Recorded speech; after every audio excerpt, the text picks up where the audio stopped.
Hello again, YouTube. This is a video and we're going to go over the different propellers that DJI has actually produced themselves. We're going to start with the very first ones that came on the FC40, and then the ones that came on the Phantom 2 when it came out, and then finally the newest, the thrust boosted propellers.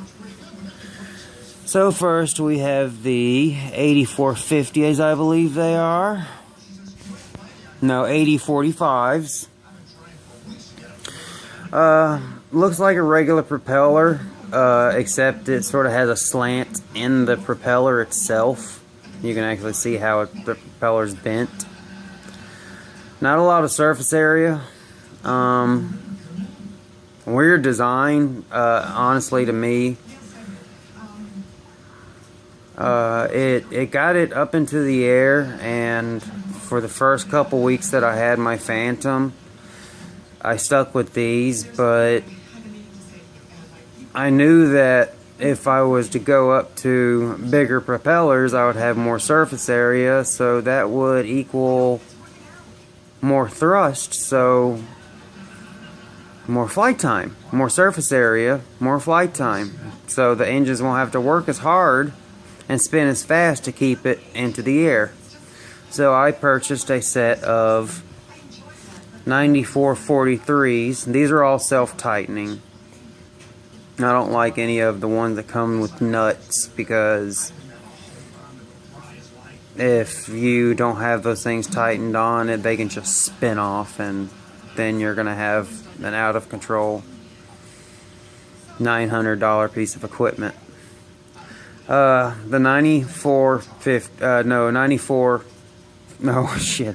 4990, I'm getting this so wrong. 9443, damn. A very good design. One thing I did notice is they are quite flexible. This is a good thing and a bad thing. Good thing, if you hit things, they'll flex depending on how hard you hit. I've completely shattered a set. Well, 3. I had one that actually survived. Something happened indoors, and it went straight into the ceiling fan. The Phantom was fine, it just took out all the propellers. I mean, it still flies to this day. 9443 is more surface area. As you can see, just overall bigger. Better design in my mind, because it looks like an actual, I mean, if you sort of cut it off right there, that looks like an actual wing, and that's what a propeller is. It is supposed to act very similar to a wing, except create thrust instead of lift. Now, the most recent propellers that DJI has come out with are the 9450, and these are known as the thrust boosted propellers. You will notice they look very, very similar to the 9443s. Yes, I know that one's chipped, but that's, I believe that was 1/8 of a gram, so it didn't affect anything. But one of the biggest things you will notice is, see how thin and flexible that is? These, not flexible at all. So, a lot more rigid. The overall cut into the air is a more aggressive cut compared to the 9443s. Where did that? As you see, the 9443, that's the cut into the air. And then the 9450,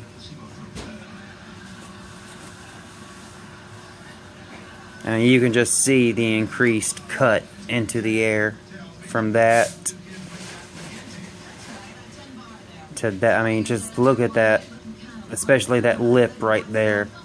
And it really, not only does it increase your thrust. It also makes it a lot more stable because they are a lot stiffer. They won't flex like these will in flight nearly as much. I mean, they will flex some because they have to.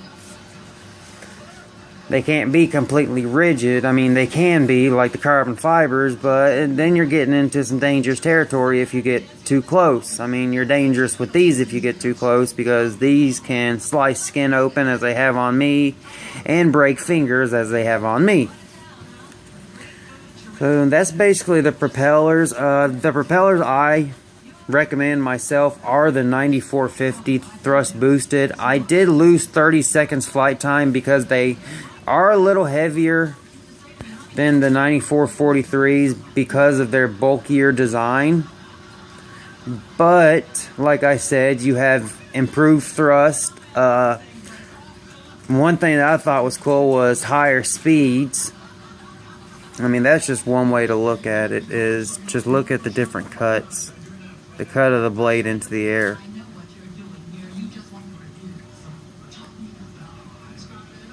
The 9443s on the bottom, the 9450s on top.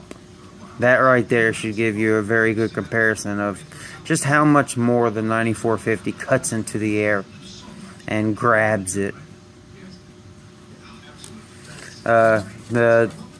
The Phantom does a lot less of wobbling like this, this kind of stuff, moving around or losing altitude, gaining out. It stays in one spot a lot easier.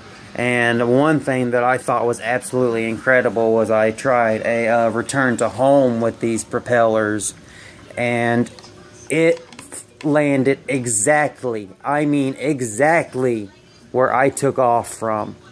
And I thought that was absolutely phenomenal that it was actually able to do it that accurately. I mean, because everybody knows this thing is when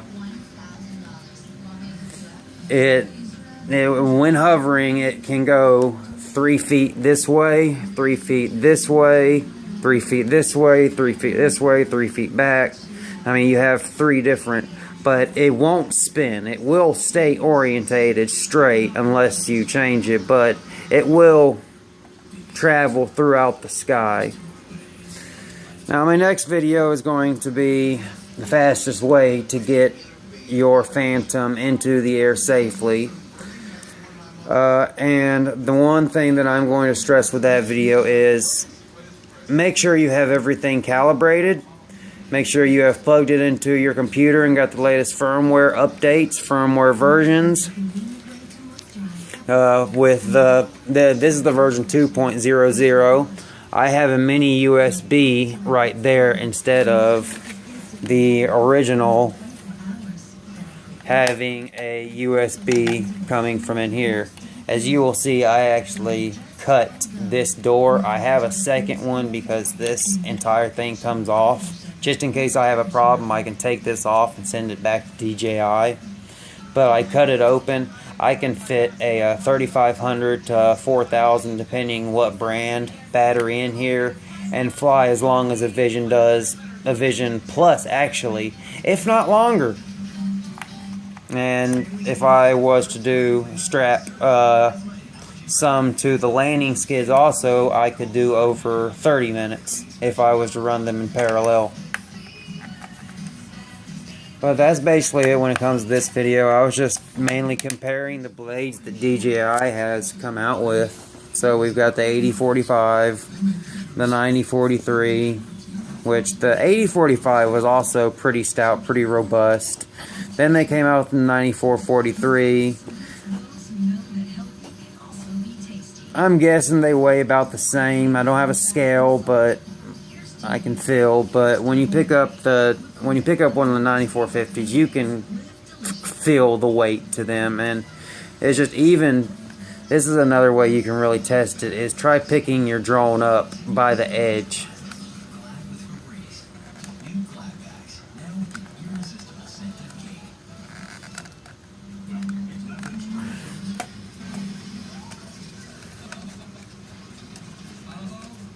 and show this with a 9443, and then we'll do a 9450.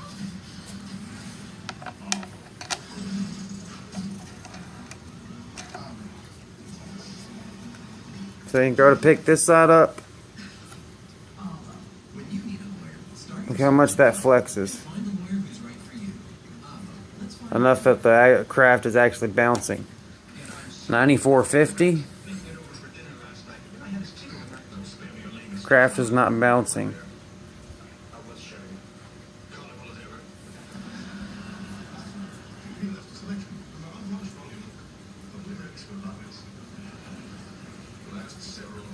Just simply doesn't do it.